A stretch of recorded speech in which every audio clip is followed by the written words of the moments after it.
Hello everyone, आप सभी का स्वागत है मेरे यूट्यूब चैनल में। देखो यार, आज मैं बात करने जा रहा हूँ पीकी ब्लाइंडर्स की। इस सीरीज़ को मैं काफ़ी टाइम से देख रहा हूँ और मैंने ये डिसाइड किया है कि मैं इस पूरे सीरीज़ को आप सभी को एक्सप्लेन करूँगा, जो आप बीबीसी में देख सकते हो। एक्चुअली एक टीवी सीरीज़ है जो पहले बीबीसी में लगा करती थी, लेकिन बाद में इसे नेटफ्लिक्स में शिफ्ट कर दिया गया, जिसकी वजह से आप इसे नेटफ्लिक्स पर भी इंजॉय कर सकते हो। ये सीरीज़ 6 सीजन्स की है और उसके साथ इसके हर सीज़न में कम से कम 6 एपिसोड्स है, जो लगभग 1-1 घंटे के हैं। इसी वजह से आप हर एक सीज़न को कंप्लीट करने में 5 से 6 घंटे ज़रूर लग सकते हैं। लेकिन ये जो सीरीज़ है, अगर आप काफ़ी माइन्यूटली इसे ऑब्जर्व करोगे तो आपको बहुत ज़्यादा मज़ा आने वाली है, बिकॉज इसमें जितने भी ट्विस्ट एंड टर्न्स है वो आप सभी को काफ़ी अच्छी तरीके से बढ़िया फीलिंग देगी। सो आज मैं आपको इसकी पूरी स्टोरी और एंडिंग के बारे में बताऊंगा और उसी के साथ इसके सीज़न 1 की पूरी एक्सप्लेनेशन दूंगा। सो बिना गवाए वीडियो को स्टार्ट करते हैं। कहानी की शुरुआत ब्रिमिंघम इंग्लैंड में 1912 के साल में होती है, जहां पर हम पीकी ब्लाइंडर्स नाम के ग्रुप को देखते हैं,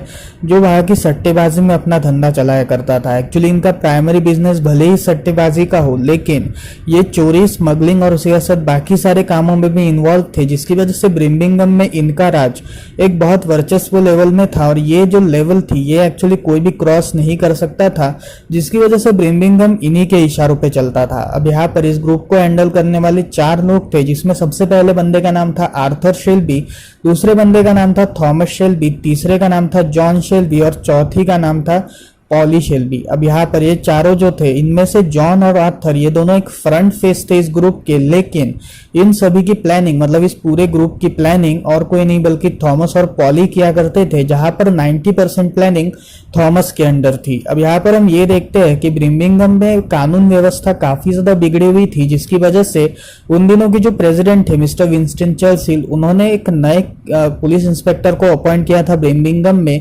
जिसका नाम था कैम्पबेल। अब यहाँ पर कैम्पबेल जो था वो एक आदर्शवादी टाइप का पुलिस ऑफिसर था, जो ज्यादातर काफी अच्छे कामों के लिए जाना जाता था और उसके साथ वो काफी ज्यादा ईमानदार किस्म का था। इसी वजह से उसका जो सबसे पहला टारगेट था वो पीकी ब्लाइंडर्स के हेड्स थे और इसी वजह से वो इन पीकी ब्लाइंडर्स के हेड्स को तलाशने की कोशिश कर रहा था। अब यहाँ पर इस बात की खबर जब पीकी ब्लाइंडर्स को पता चलती है, तब सभी लोग टेंशन में आते हैं कि आखिर ये शख्स आ क्यों रहा है। जहां पर थॉमस को ये बात पता चलती है, मतलब उसको पता था कि आखिर ये सब कौन कर रहा है और किस लिए कर रहा है, जहां पर वो इसके बारे में पॉली से शेयर करता है। अब यहाँ पर वो पॉली को ये बताता है कि कुछ समय पहले वो किसी बाइक्स की चोरी करना चाहता था, लेकिन गलती से उसके बंदों ने कुछ गलत क्रेट्स को उठा लिया था, जिसके अंदर काफी सारे गन्स और एमिनेशंस थे। अब यहाँ पर पॉली का ये कहना था कि ये जितने भी गन्स और मशीन गन्स है, ये सारे गवर्नमेंट्स के बिलोंग करते हैं, जिसकी वजह से अगर तुम इसे बेचने भी जाओगे तो भी ये पूरी तरीके से, मतलब तुम पूरी तरीके से फंस सकते हो, जिसकी वजह से तुम्हें इसे जल्दी से जल्दी छुपाना पड़ेगा। जहां पर अगर तुम इसे छुपाने में कामयाब रहे तो जो पुलिस ऑफिसर यहाँ पे नया अपॉइंट हुआ है उसको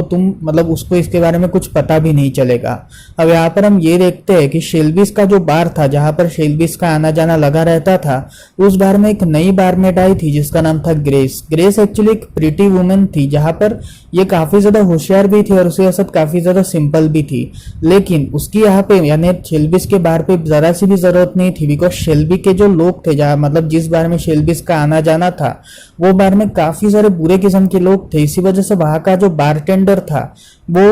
ग्रेस को रखने में इतना ज्यादा इच्छुक नहीं था, लेकिन बाद में ग्रेस ने अपनी क्वालिटीज से और उसके साथ अपने काफी ज्यादा अच्छे आवाज से उसे इंप्रेस कर दिया था, जिसकी वजह से उसने उसे इस जॉब में रख दिया था। अब यहाँ पर हम कैम्पबेल को देखते हैं, जो एक्चुअली अपनी एक पूरी टीम बना चुका था लोगों की, जहां पर उसने अपनी एक टास्क फोर्स बनाई थी और ये जो टास्क फोर्स थी ये उसके सारे जितने भी सस्पेक्ट्स थे उन सभी को पकड़ने का काम कर रही थी। जहां पर उन्होंने इंग्लैंड की जो पुलिस थी उसे रिप्लेस कर इस टास्क फोर्स से मिलवा दिया था, जिसके बाद यह टास्क फोर्स अपने पूरे काम में लग चुकी थी और तब कैम्पबेल के इशारे पे इन्होंने आर्थर शेल्बी को उठा लिया था।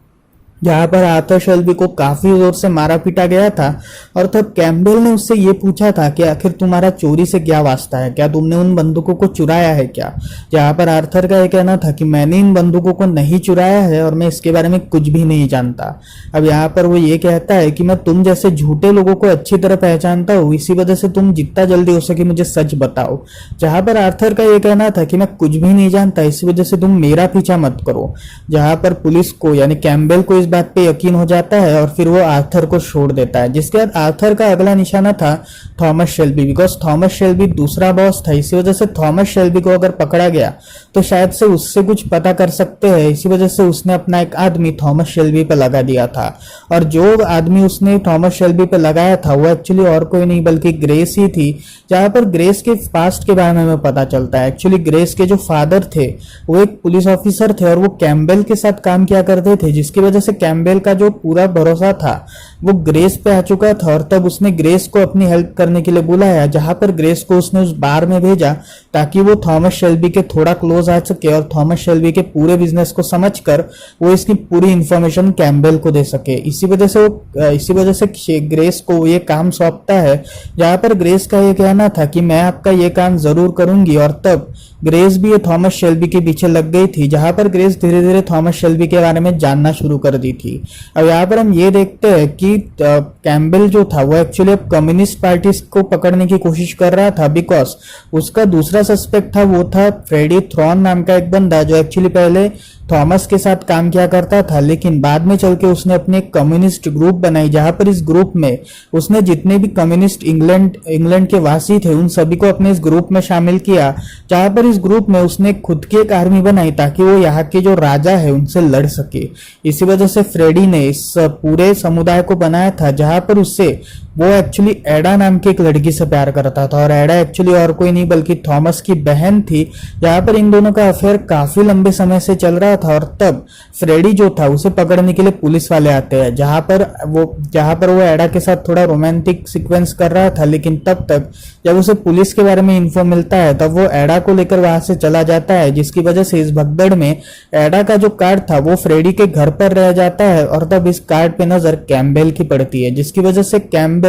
पॉली के पास जाता है थॉमस से मिलने, जहां पर वो पॉली से ये कहता है कि मैं मंडे को जरूर उससे मिलना चाहूंगा। और तब मंडे को इन दोनों के बीच में एक मीटिंग सेटअप होती है। अब यहाँ पर इस मीटिंग में थॉमस जब जाता है तब वो कैम्बेल से ये कहता है कि एक्चुअली ये जो जितनी भी गन्स है ये सब चुराने का काम मैंने ही किया है और ये सारी गन्स मैंने ही चुराई है, लेकिन मैं इन गन्स को आपको वापस कर सकता हूँ अगर आप मेरी बात माने तो। एक्चुअली कुछ समय पहले इस अटैक के बाद मतलब जो पुलिस ऑफिसर्स कम्युनिस्ट पार्टी के जो लीडर्स थे उनको जब पकड़ने का काम कर रही थी तब फ्रेडी थॉन ये टाउन छोड़कर चला गया था, जिसकी वजह से बाद में चल के एडा प्रेग्नेंट घोषित हुई, जहां पर उसका प्रेगनेंसी जो थी वो फ्रेडी थॉन की थी। मतलब फ्रेडी जो था उसने एडा को प्रेग्नेंट कर दिया था। और तब फ्रेडी जब वहां से निकल गया था तब पॉली का ये कहना था कि फ्रेडी ने तुम्हें यूज किया है, जिसकी वजह से तुम तुम इस बच्चे को लाना चाहती हो या फिर हम इसे अबॉर्ट करवा दे। जहां पर एडा का ये कहना था कि फ्रेडी जरूर आएगा और वो मेरे से काफी ज्यादा प्यार करता है, जिसकी वजह से 10-15 दिन बाद फ्रेडी वापस भी आ जाता है, जहां पर ये दोनों शादी करने का डिसाइड करते हैं। लेकिन थॉमस फ्रेडी से ये कहता है कि तुम्हें ये टाउन छोड़ना पड़ेगा बिकॉज पुलिस तुम्हारे पीछे है, और अगर पुलिस ने तुम्हें भी पकड़ा तो शायद से वो एडा को भी अरेस्ट कर लेगी, जिसकी वजह से तुम यहाँ से निकल जाओ। लेकिन फ्रेडी का ये कहना था कि मैं यहाँ से नहीं निकलने वाला, भले ही तुम कुछ भी कर लो, जिसकी वजह से वो थॉमस की इस रिक्वेस्ट को रिजेक्ट करता है। और तब थॉमस जो था वो कैम्बेल से ये ऑफर करता है कि मुझे फ्रेडी और एडा की इन दोनों की सिक्योरिटी चाहिए और इन दोनों पे जितने भी चार्जेस लगे हैं उन सभी को तुम मिटा दो, और उसी असर में तुम्हें सारी गन्स लौटा दूंगा क्योंकि तुम्हें तो सिर्फ गन्स ही चाहिए। और उसी असर तुम पीकी ब्लाइंडर्स का जो मिशन है मतलब पीकी ब्लाइंडर्स का जो ग्रुप है उसे भी तुम बिल्कुल भी परेशान मत करना, और मैं जो भी काम करूंगा वो सब अपनी शिद्दत से करूंगा, इसी वजह से तुम मेरे हर एक काम में मेरा साथ देना। जहां पर कैम्बेल इस ऑफर को एक्सेप्ट करता है और तब कैम्बेल ये कहता है कि तुमने आखिर उन बंदूकों को कहाँ पे छुपाया है। जहां पर थॉमस का ये कहना था मैं इन बंदूकों के बारे में तुम्हें तब बताऊंगा जब मेरी डील बिली कैम्बर नाम के एक बंदे के साथ पूरी हो जाए। जब मेरी डील बिली कैम्बर के साथ पूरी होगी तभी मैं ये बंदूकों की लोकेशन तुम्हें दूंगा और तब तुम इन सारे बंदूकों को हथिया सकते हो, लेकिन तब तक नहीं जब तक मैं बिली कैम्बर के साथ डील नहीं कर लेता। अब यहाँ पर बिली जो था वो एक्चुअली एक तरह का रेस कोर्स चलाया करता था, जहां पर इस रेस कोर्स की जरूरत थॉमस को थी ताकि थॉमस अपने बिजनेस को एक्सटेंड कर सके। इसी वजह से उसे बिली कैम्बर के साथ काम करना था, जहां पर वो बिली कैम्बर को मीटिंग के लिए बुलाता है। अब यहाँ पर जिस बार में वो बिली कैम्बर को मीटिंग के लिए बुलाता है उस बार में वो सबसे पहले बिली कैम्बर के आने की तैयारी करता है, जिसके बाद बिली कैम्बर वहां पे पहुंचता है और तब बिली कैम्बर इन लोगों से मीटिंग करता है। जहां पर बिली कैम्बर का जो अकाउंटेंट था वो इन्हें पूरी बातें समझाता है, जिसके बाद थॉमस का ये कहना था कि अगर आप मेरे साथ काम करोगे तो आपको काफी ज्यादा फायदा होगा और इस रेस कोर्स का जितना भी पैसा होगा वो मैं आपको जरूर पूरा दूंगा। जिसके बाद बिली कैम्बर का ये कहना था कि अगर आप तुम चाहो तो ली खानदान से मेरे पैसे चुरा सकते हो, बिकॉज ली खानदान ने कुछ समय पहले मेरे से पैसे चुराए थे और इन पैसों के बारे में मैं तुम्हें बता रहा हूँ, जिसकी वजह से अगर तुम इन पैसों को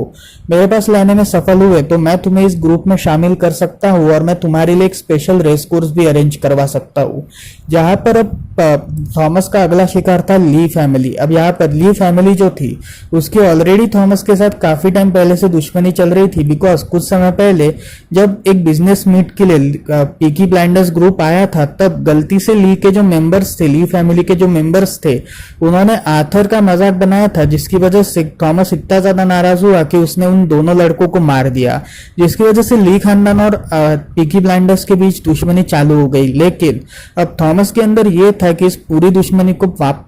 इस पूरी दुश्मनी का यूज किया जाए, जिसकी वजह से हम इन सभी को मारकर, मतलब ली खानदान के जितने भी लोग हैं उनको मारकर हम इनसे पैसे हथियाएंगे और इन पैसों को हम बिली कैम्बर तक पहुंचाएंगे उसकी पार्टी में, जो एक्चुअली इसकी बर्थडे पार्टी थी उस वक्त हम उसे पहुंचाएंगे। अब यहाँ पर इस बर्थडे पार्टी के लिए वो ग्रेस को अपने साथ इन्वाइट करता है, जहां पर वो ये कहता है कि अगर तुम इस बर्थडे पार्टी में मेरे साथ चलोगी तो काफी ज्यादा अच्छा होगा, बिकॉज यू आर प्रिटियर। इसी वजह से ग्रेस भी इस बात को एक्सेप्ट करती है और तब ग्रेस पूरी तरीके से तैयार होकर लाल ड्रेस पहन के थॉमस के साथ जाती है। जिसके बाद हम ये देखते हैं कि बिली जो था वो ग्रेस को देख के काफी ज्यादा खुश होता है, बिकॉज ग्रेस एक प्रीटी लड़की थी, इसकी वजह से उसकी सुंदरता को देखकर वो इम्प्रेस होता है और वो थॉमस से उसके साथ डांस करने को कहता है, जहां पर बिली और ग्रेस ये दोनों डांस करते हैं। जिसके बाद बिली का ये कहना था कि मैं तुम्हारी रिक्वेस्ट जरूर एक्सेप्ट करूंगा अगर तुम मुझे इसके साथ 2 घंटे दोगे। एक्चुअली ली खानदान जो था उसकी और थॉमस ने आर्थर को भेजा था ली खानदान के पीछे, जहां पर उसने उस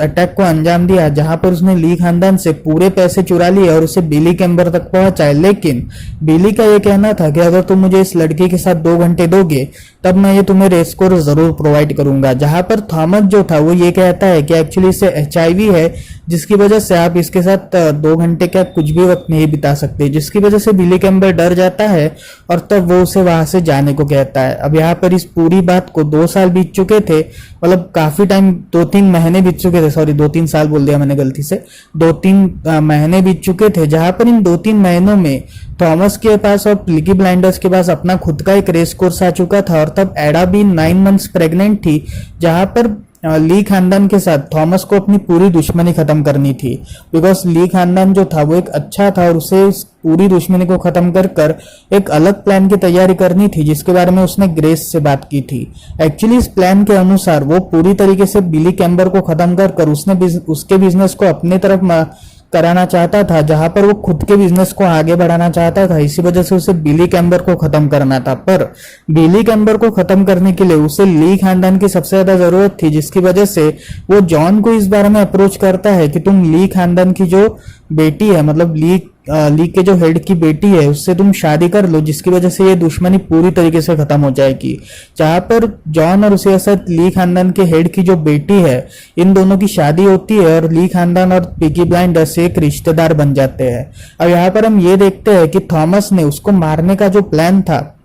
मतलब बिली कैम्बर के मारने का जो प्लान था वो सिर्फ ग्रेस को बताया था, और जब ग्रेस को ये बात पता चलती है तब ग्रेस ये कहती है कि आखिर ये प्लान तुमने मुझे क्यों बताया। जहां पर थॉमस का ये कहना था कि मैं तुम पे काफी ज्यादा भरोसा करता हूँ और मैं चाहता हूँ कि जैसे तुम आर्थर को संभालती हो, मतलब जैसे तुम हमारे परिवार के कुछ मैटर्स को संभालती हो, वैसे ही तुम हमारे परिवार की एक सेक्रेटरी बनो और तुम हमारे परिवार के एक एडवाइजर बनो, जिसकी वजह से हम काफी अच्छी तरीके से काम कर पाएंगे। और तब थॉमस जो था वो ग्रेस को एक ऑफर करता है, जॉब ऑफर करता है एज अ एडवाइजर, जिसको वो एक्सेप्ट कर लेती है। अब यहाँ पर हम ये देखते हैं कि फ्रेडी जो था वो फादर बन चुका था, जहां पर उसकी वाइफ ने यानी एडा ने एक बेबी बॉय को जन्म दिया था। लेकिन उसके बेबी बॉय के जन्म होने के बाद ही, मतलब जब इस बेबी बॉय का जन्म हुआ तभी अचानक से फ्रेडी को अरेस्ट कर लिया गया, जहां पर फ्रेडी को जेल के अंदर डाल दिया गया। और इसका जो पूरा इल्जाम है वो थॉमस पे लग गया, बिकॉज एडा को ऐसा लगता था, एडा और पॉली को ऐसा लगता था कि ये सब जो कांड है ये थॉमस ने करवाया है। जहां पर थॉमस का ये कहना था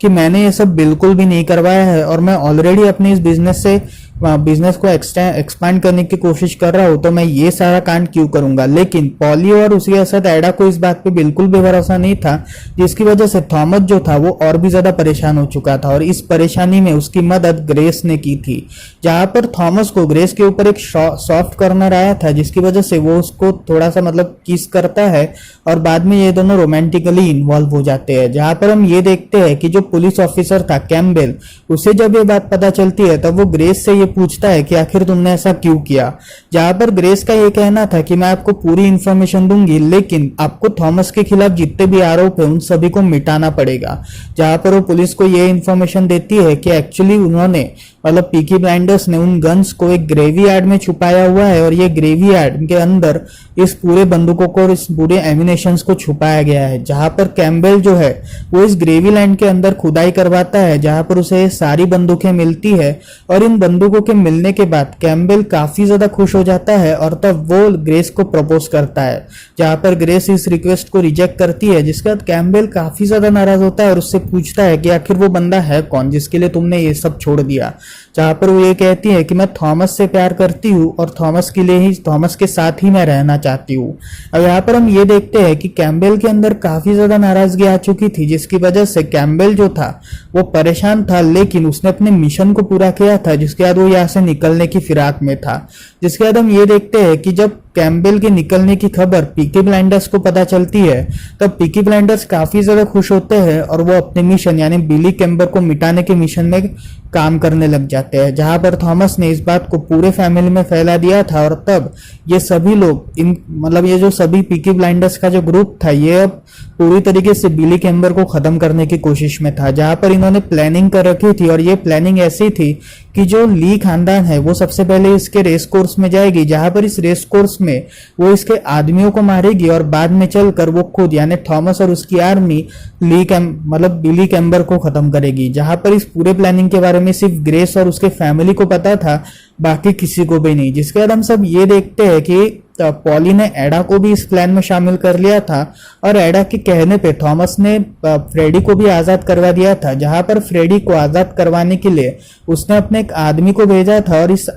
इस आदमी के साथ में उसने फ्रेडी को आजाद करवाया और फ्रेडी को अपने ग्रुप में शामिल किया। जिसके बाद हम ये देखते हैं कि ये सभी लड़ाई करने के लिए निकले थे, लेकिन तब तक थॉमस को ये बात पता चलती है अपने खबरी से कि बिली कैम्बर को ये पूरी प्लानिंग पता चल गई है और वो तुम्हारे सामने ही आ रहा है। जिसकी वजह से वो काफी ज्यादा हैरान हो जाता है कि आखिर इस प्लानिंग के बारे में किसी को कैसे पता चला। जहां पर पॉली का ये कहना था कि शायद से ग्रेस ने उनकी मदद की है, बिकॉज ग्रेस शायद से कल्प्रिट है इस पूरी मिशन की, बिकॉज ग्रेस को ही इस पूरे मिशन के बारे में पता था। जहां पर थॉम काफी ज्यादा नाराज हो जाता है, लेकिन पॉली ये कहती है कि मैं ग्रेस से अकेले ही निपटूंगी। जहां पर वो ग्रेस से मिलने जाती है, और तब वो ग्रेस से ये कहती है कि आज के बाद अगर तुम थॉमस से मिली तो मैं तुम्हें जरूर मार डालूंगी, बिकॉज तुमने हम सभी को धोखा दिया है। और इतना ही कहते वो वहां से चली जाती है। जिसके बाद हम ये देखते हैं कि बिली कैम्बर और उसकी जो गैंग थी वो थॉमस को मारने के लिए आ चुकी थी, और तब ये सभी लोग लड़ाई करने के लिए तैयार थे। लेकिन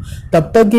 तक इन लड़ाई के बीच बाधा बनती है एडा, जहां पर एडा ये कहती है कि अगर तुम लड़ोगे तो तुम्हारे परिवार वालों को क्या मुंह दिखाओगे। जहां पर तुम्हारे परिवार वाले अगर तुम्हारी मरी हुई लाश देखेंगे तो उन्हें कितना ज्यादा बुरा लगेगा। जहां पर बिली कैम्बर जो है वो कहता है कि तुमने सही कहा है, और तब तक वो थॉमस को शूट कर देता है और उसे असद उसके कुछ आदमियों को शूट कर देता है। जहां पर हम ये देखते हैं कि थॉमस जो था वो थोड़ी देर के लिए दर्द से कह रहा था, लेकिन बाद में वो वापस खड़ा हो जाता है और बिली कैम्बर के सर पर ही एक हेडशॉट मार देता है, जिसकी वजह से बिली कैम्बर की डेथ हो जाती है। अब यहाँ पर बिली कैम्बर की डेथ की जो खबर है वो कैम्बेल को पता चलती है, जहां पर कैम्बेल जो था वो कुछ भी नहीं करना चाहता था, बिकॉज कैम्बेल के दिमाग में कुछ और ही प्लानिंग चल रही थी। और इसके बाद वो विंस्टन चर्चिल को फोन करता है, जहां पर वो विंस्टन चर्चिल को फोन करके ये कहता है कि मैं अब अपने फ्यूचर के लिए कुछ अलग प्लान्स बना रहा हूँ। जहां पर हम ये देखते हैं कि थॉमस ने इस मिशन को कंप्लीट करने के बाद, मतलब बिली कैम्बर को मारने के बाद, इस पूरे बिजनेस में अपना राज जमा लिया था। जहां पर इस पूरे बिली कैम्बर के लीगल बिजनेस में उसका राज आ चुका था, और तब वो ये डिसाइड करता है कि अब इस बिजनेस को हम यहीं पर ही मतलब और भी ज्यादा एक्सटेंड करेंगे और उसके साथ और भी ज्यादा मजे लेंगे। जहां पर वो आखिरी बार ग्रेस से मिलता है और तब ग्रेस उससे ये पूछती है कि क्या तुम मुझसे प्यार करते हो, क्या हम दोनों को शादी कर लेनी चाहिए। जहां पर थॉमस का ये कहना था कि मुझे ऐसा लगता है कि मैं इसका जवाब कुछ टाइम के बाद तुम्हें दूंगा, जहां पर वो ये कहती है कि मैं 1 हफ्ते के लिए अमेरिका निकल रही हूँ, 1 हफ्ते के अंदर अंदर तुम अपने जवाब को तैयार रखना। जहां पर हम ये देखते हैं कि थॉमस जो था वो अपने घर पे जाने के बाद एक लेटर टाइप करता है और यहीं पर ही ग्रेस एयरपोर्ट मतलब अपने ट्रेन स्टेशन में जाती है, जहां पर इस ट्रेन स्टेशन में उसकी मुलाकात कैम्बेल से होती है जो उसके सामने बंदूक ताने हुए खड़ा था। अब यहाँ पर हम ये देखते हैं कि थॉमस जो था उसने एक लेटर टाइप किया था ग्रेस के लिए, जहां पर इस लेटर में उसने ये लिखा था कि मैं तुमसे काफी ज्यादा प्यार करता हूँ, लेकिन मैं इस बात का जवाब कि मैं तुमसे शादी करूँ या नहीं करूँ, इस बात का जवाब मैं तुम्हें 3 दिन के अंदर अंदर दूंगा, इसी वजह से तुम थोड़ा पेशेंस रखो। जहां पर हम ये देखते हैं कि कैम्बेल जो था उसने ग्रेस के ऊपर बंदूक ताने रखी थी और तब ग्रेस भी उसे काफी माइन्यूटली देख रही थी, जिसके बाद हमें एक गन शॉट की आवाज सुनाई देती है। जहां पर मेरे हिसाब से ये जो पूरी मतलब जहां पर मेरे हिसाब से कैम्बेल ने शायद से ग्रेस के ऊपर शूट कर दिया होगा, बिकॉज इस गन शॉट की आवाज हमें यही संकेत देती है। लेकिन मुझे ऐसा दूसरी फीलिंग भी आ रही है कि कैम्बेल ने शायद उसे शूट नहीं किया होगा बल्कि उसे वहां से जाने दिया होगा। सो पता नहीं, अभी इसके लिए सेकंड सीजन देखना पड़ेगा और उसे ऐसा सेकंड सीजन की एक्सप्लेनेशन देते वक्त मैं आपको इस सवाल का जवाब जरूर दूंगा। लेकिन अगर मेरे पर्सनल थ्योरीज के बारे में पूछा जाए तो शायद से मुझे ऐसा लगता है कि कैम्बेल ने ग्रेस को जरूर शूट कर दिया होगा। सो आगे क्या होगा इसके बारे में हम अगली वीडियो में डिस्कस करेंगे। और ये था इसका पहला सीजन, पीकी ब्लाइंडर्स का पहला सीजन। अगर आपको वीडियो पसंद आए तो वीडियो को लाइक करें, चैनल को सब्सक्राइब करके उस बेल आइकन को दबाएं और कमेंट सेक्शन में मुझे बताते रहिए कि आपको ये वीडियो कैसी लगी। सो मिलते हैं अगली वीडियो में, तब तक के लिए बाय बाय।